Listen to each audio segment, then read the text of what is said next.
What's up, guys? Welcome to the second episode of the Medicopolice Podcast, where two teenagers discuss medical dilemmas and police them to reach an ultimatum on whether the situation is ethical or not.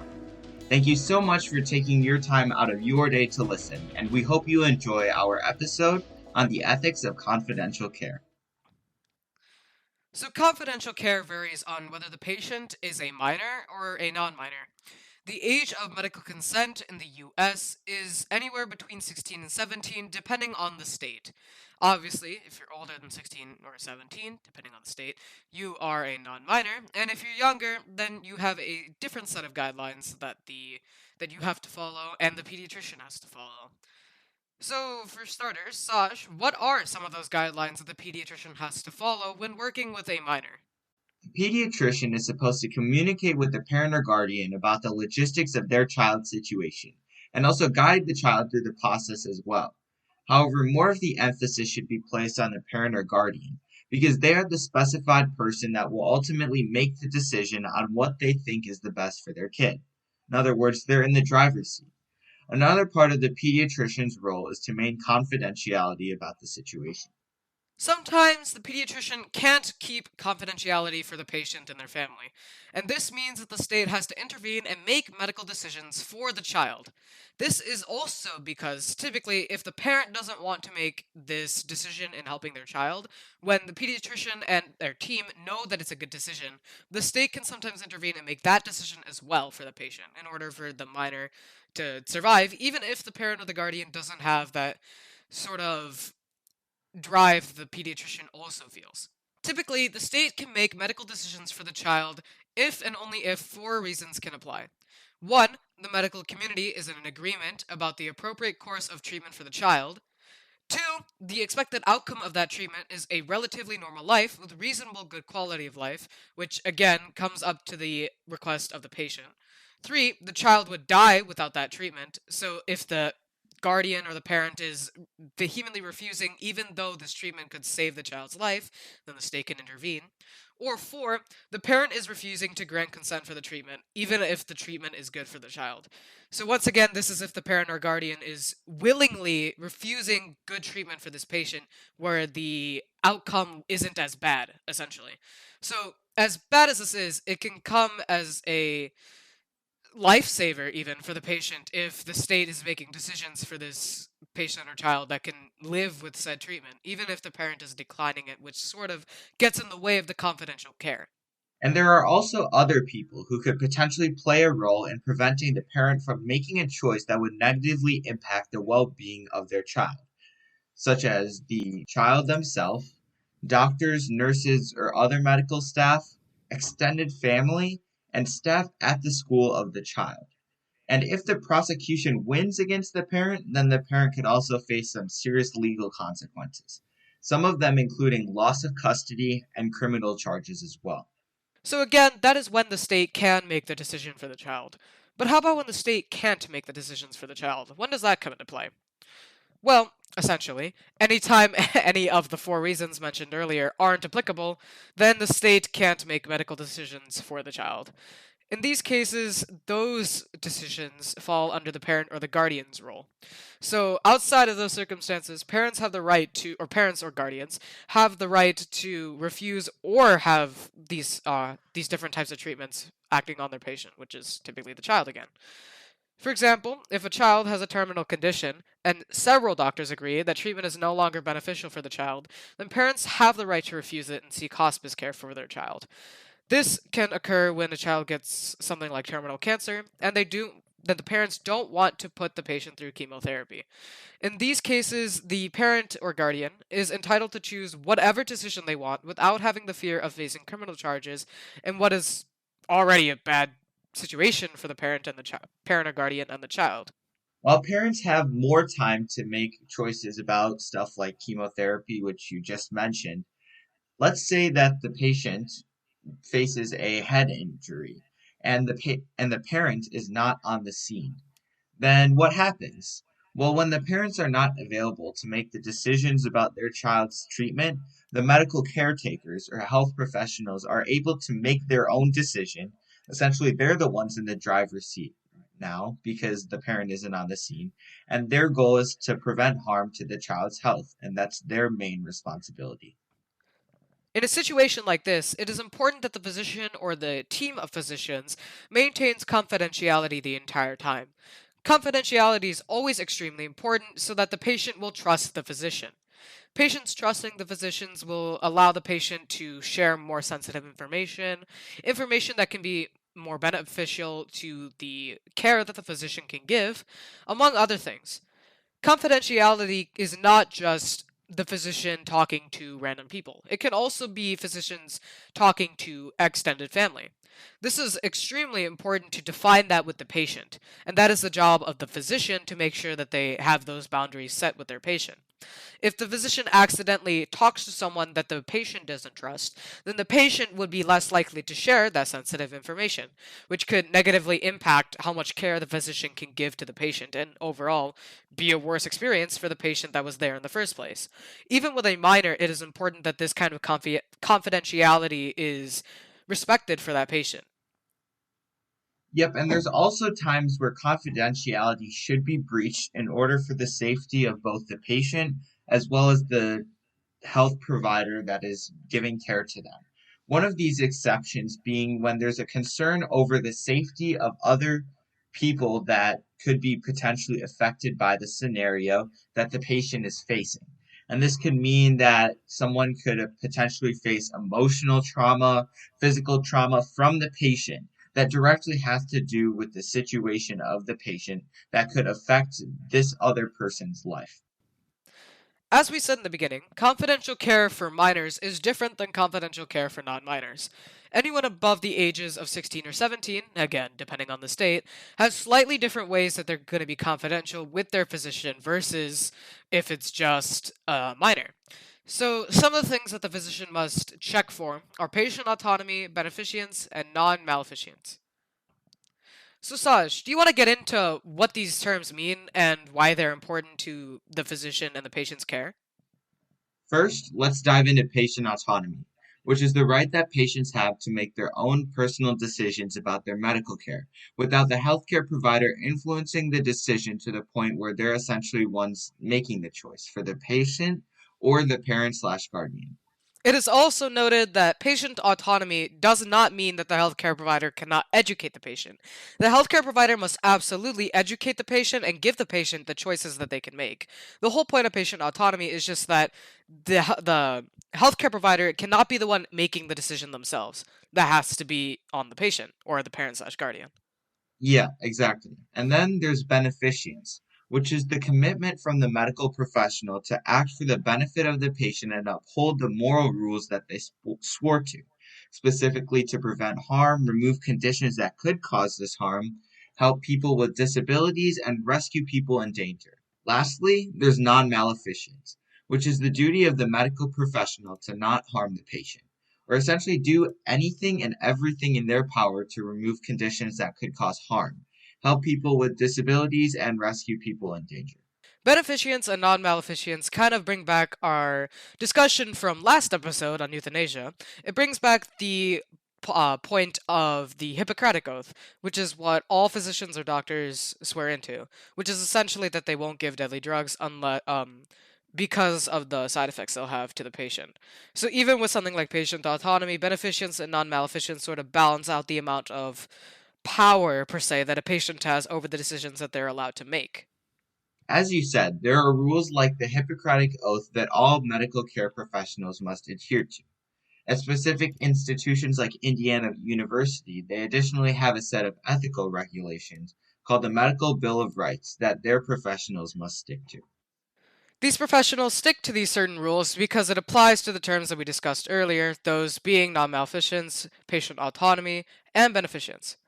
Some of these rules include being treated justly to the patient and to the physician, receiving information about their care, refusing treatment, having confidential medical care, having continuity of care, have pain treated to a level of toleration, to be free from physical restraints, unless the patient is thought to be likely to hurt himself or others.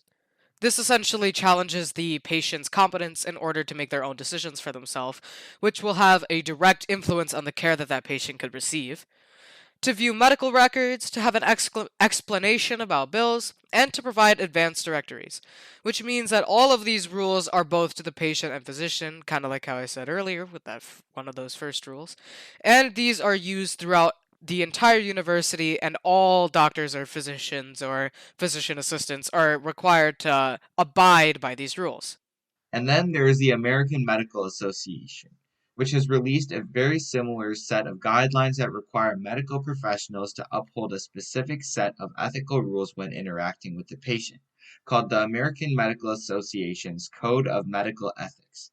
This code explains that the patient should be comfortable with or allowed to do the following to maintain a mutually respectful patient-doctor relationship: to receive courtesy, respect, dignity, and timely responsive attention to his or her needs, to also receive information from their physicians, and to have the opportunity to discuss the benefits, risks, and costs of appropriate treatment alternatives, including the risks, benefits, and costs of foregoing treatment as well.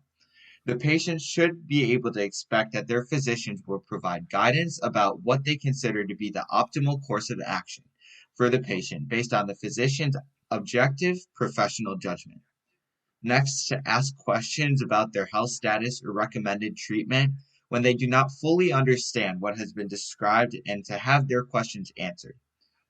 To make decisions about the care the physician recommends and to have those decisions respected. A patient who has a decision-making capacity may accept or refuse any recommended medical intervention. To have the physician and other staff respect the patient's privacy and confidentiality. To obtain copies or summaries of their medical records. To obtain a second opinion. To be advised of any conflicts of interest their physician may have in respect to their care. And lastly, to receive continuity of care. Patients should be able to expect that their physician will cooperate in coordinating medically indicated care with other healthcare professionals, and that the physician will not discontinue treating them when further treatment is medically indicated, without giving them sufficient notice and reasonable assistance in making alternative arrangements for care. Obviously, this Code of Medical Ethics presented by the American Medical Association has a lot to unpack here, and a lot of these regulations are run on sentences that I didn't want to bother to read over and over again. So instead, Saj and I will break down some of these more complex ones into what they mean, and then give our thoughts and opinions on what they actually mean for the patient and the physician.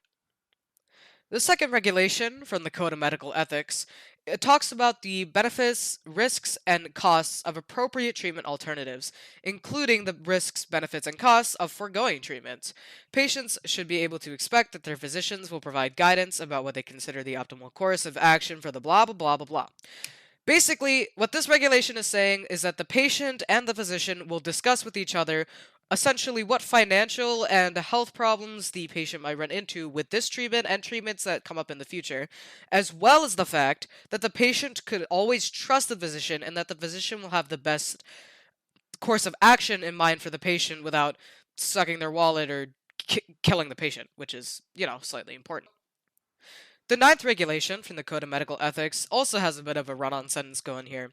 It says, to receive continuity of care, patients should be able to expect that their physician will cooperate in coordinating medically indicated care with other healthcare professionals, and that the physician will not discontinue treating them when further medical treatment is medically indicated without giving them sufficient notice and reasonable assistance in making alternative arrangements for care.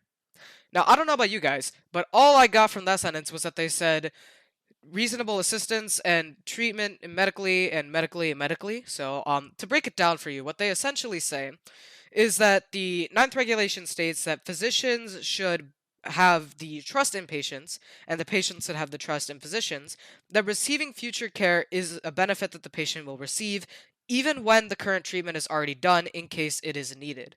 For example, if the patient receives treatment but their problem is not fully healed, the patient can rely on the doctor to not essentially leave mid treatment, even though the patient needs multiple stages of the treatment.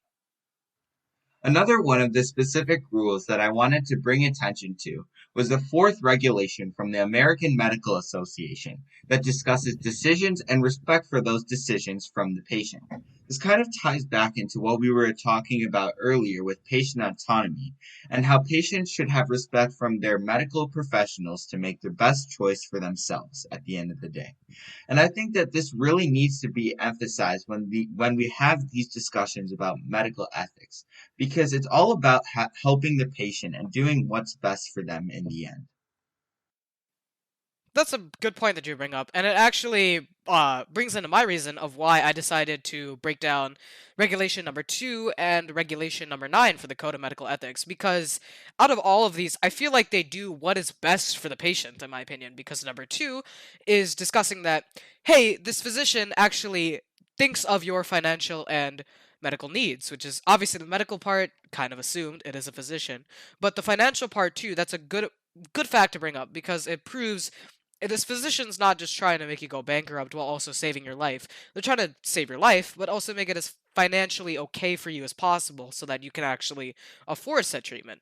And number 9 is actually doing something even better, kind of, where it says that the physician won't just walk out on a patient after current treatment is received. It says the physician will stick to the patient and they will get through this problem almost, and it makes the patient have a lot more trust in the physician, which again, trust and confidentiality, very important in helping the patient's case and helping them solve their problem. And each and every one of these regulations show that the health and well-being of the patients really depend on a collaborative effort between the patient and physician in a mutually respective alliance. Now that this more informational segment is done, let's move on to a few cases in which decisions were made by the patient and the physician and discuss if they were ethical or not. Starting with this first case, a patient of 16 years of age wants to keep their family out of their choice to receive a heart transplant. The likelihood of this succeeding is about 40%. Should the doctor respect the patient's choice or not? And little side note, including the parent could lead to multiple scenarios of abuse in the patient's home. For starters, Saj, what do you think on this case? Do you think that the doctor should respect the patient's choice or not? Yeah, so I actually think that the doctor should not respect the patient's choice on this because they're receiving a part of their lives that could potentially kill them. It's a 40% chance of them surviving. So these chances are not really very favorable for the patient. So it's important to get in contact with the family and let them know what their child is essentially getting into because this is a decision that takes time and thought. And afterward, if there's potential scenarios of abuse after interviewing and talking with the patient, I think that there are obviously many programs in place in our communities that could provide support for the patient after post treatment. I agree with you wholeheartedly here. As something as serious as a heart transplant, it's important to note that the patient who is of 16 years of age and is specified as a minor because they want to keep their family out of the choice to receive the heart transplant, a patient of 16 years of age who doesn't know the seriousness of this scenario would probably not want their family in this choice because they think that if the likelihood of this succeeding is only about 40% and this condition is serious, they'd rather take the chance of living with the serious condition rather than taking that 40% chance, which is what their family would probably want to have that patient receive. And like you said, Saj, the multiple scenarios of abuse in the patient's home, there are programs to help that, and that is far less problematic than a heart problem that needs a heart transplant to fix. So in the patient's case, by not telling the parents, they're indirectly making the problem worse because not only are they not getting treatment for this supposed serious heart problem, but they're also delaying what the treatment could lead to, and it's also delaying the help that the patient needs in the multiple scenarios of abuse.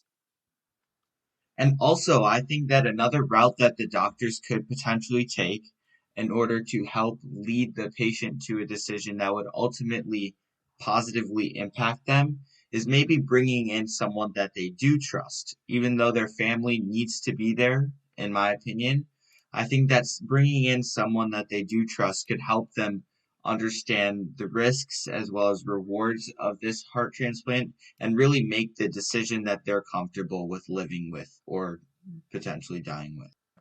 Now we're going to move on to another case that we will review from the Marcula Center for Applied Ethics at Santa Clara University. A woman enters the emergency room with stomach pain. She undergoes a CT scan and is diagnosed with an abdominal aortic aneurysm, a weakening in the wall of the aorta, which causes it to stretch and bulge.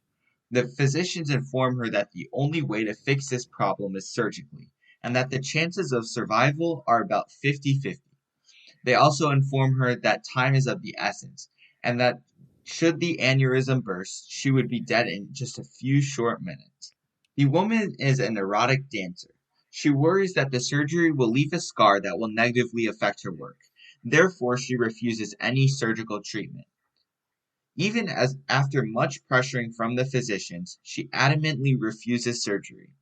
Feeling that the woman is not in her correct state of mind and knowing that time is of the essence, the surgeons decide to perform the procedure without consent. They anesthetize her and surgically repair the aneurysm. She survives and sues the hospital for millions of dollars. So, Ashwin, first question. Do you believe that the physician's actions can be justified in any way? So, in my opinion, I don't think that the physician's actions can be justified in any way. No. Because, in my opinion, to hold up patient autonomy, that means that she has the final decision since she is older than the medical consent age. So, in order to say, oh, the physician's actions were justified, sort of playing devil's advocate here. The only reason that at least I could think of was that the woman wasn't in the right state of mind because the reason that she provided for not receiving treatment was purely cosmetic.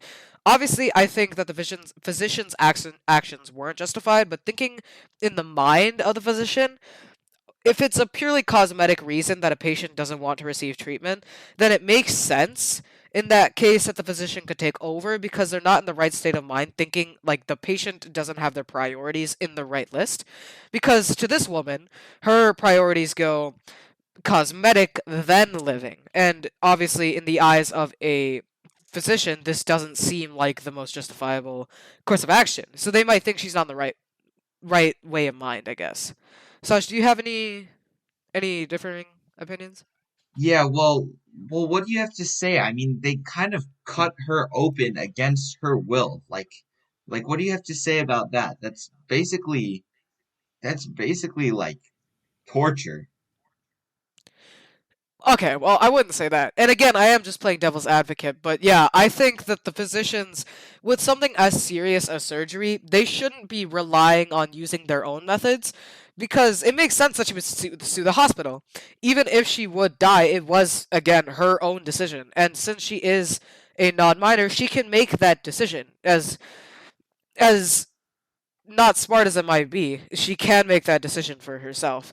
So the fact that they tied her down, used anesthesia, and then surgically repaired the aneurysm, that is, like you said, literally cutting her open against her will. That is definitely not justified, in my opinion. So then this kind of leads into the next question on this case. Is there anything else that they could have done in this case to help the woman? I believe that with some persuasion, they probably could have, but as it describes in the case, they pressured this woman to undergo the surgery. The physicians pressured her vehemently, essentially, that this surgery is the only thing that could save her life, basically. And she still refused. So, is there anything else that they could have done? No. Does it make their actions any more justified? No, because they should have still respected her decision, again, even if that leads to death, not being the smartest decision that is her decision. Any thoughts on that? Yeah, I absolutely agree with what you said. I think that the physician's actions are definitely not justified, and I think there isn't really anything else they could have done. I mean, she really thoroughly refused any surgical treatment. Heading into the last question, what would you do if you were one of the healthcare workers? I mean, like we kind of said, there isn't really much else to be done.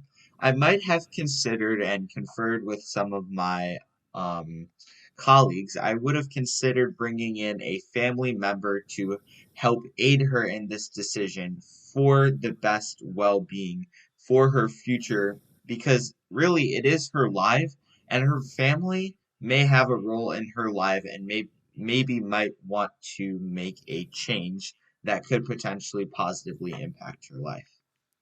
You bring up a good course of action here, as long as you remember confidentiality.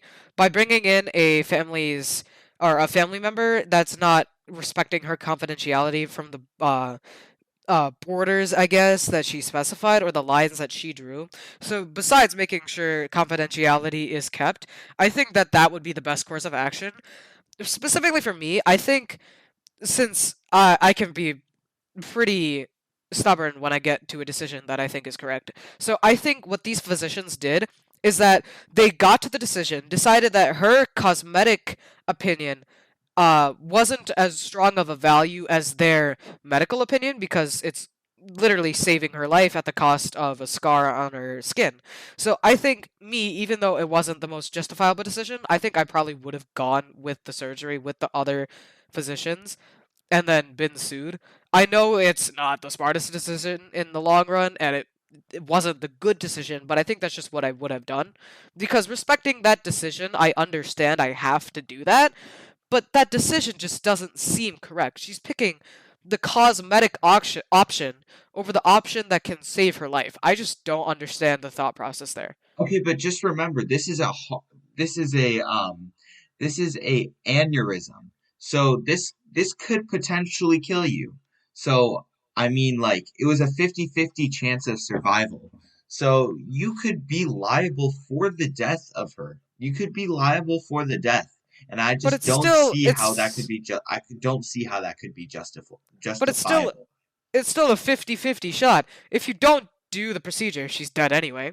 If the procedure goes wrong, she's dead. If the procedure works, she stays alive. Even though there is only a 1/3 chance, which obviously it's not 1/3, but just considering the options, even though it's only a 1/3 chance, there's still a chance. I'd rather go with that medically proven option, I guess, that would have some chance for her survival, rather than saying, "Oh, you're dead because we had to listen to you." I think that that's just what I would choose personally. Again, it's not the choice that I'm supposed to pick, because I'm supposed to listen to the patient in this case. I just, I don't know. I couldn't respect it here with uh decision swaying her mind with being something as simple as cosmetic. I just can't see it. Well, at the end of the day, Ashwin, your opinion is your own opinion. And obviously, as doctors, one day, if we do end up deciding to choose that route, it would be our responsibility to uphold the morals and ethics that are placed upon us for us to follow. And therefore, we would, if we were in that situation, we would not perform the surgery. And we can have our opinions and we can agree to disagree. I guess we shall. Anyway, that was our second episode. Thank you guys so much for listening to the Medicopolice Podcast, and we hope you all stay tuned for next week's episode, and as well as what is to come in the future.